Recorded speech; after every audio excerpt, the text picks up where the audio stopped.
supposed to happen. But you could see the thirst on his face because that's what he grew up with. And he was sleeping in the kitchen. And it might be 2 or 3 souls in there, but if you let Kent hang around that kitchen too long, he ain't gonna be nothing but cans in the trash can. He would at least throw the cans in the trash, you know. And another habit he had, when we were kids, and Big Brother might remember this. The fire trucks used to come to the neighborhood quite often, and there were always false alarms.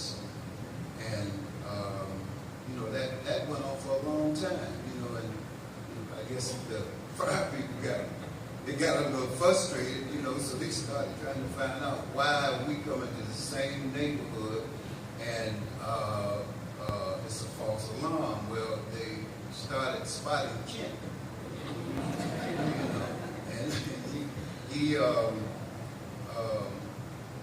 was supposed to be fire alarms.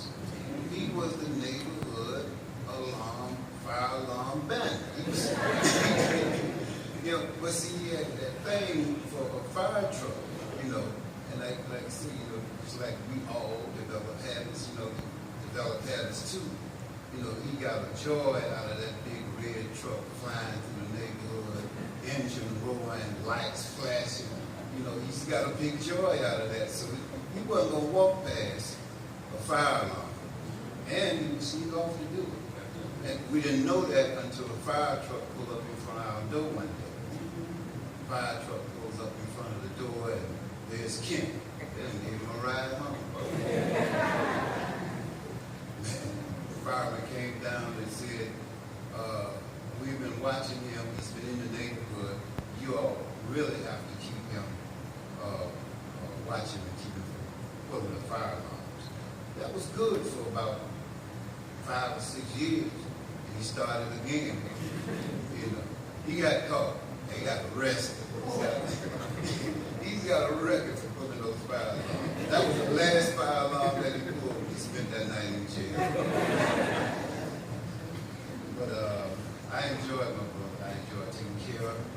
And I didn't do it by myself. There was support. My sister, my oldest sister, you know, my other brothers that's passed on. Everybody had a hand in bringing Kit as far as he got. So it wasn't anything that I did by myself. My mother just asked me, I would take care of Kent, and that made me responsible, but I wasn't responsible.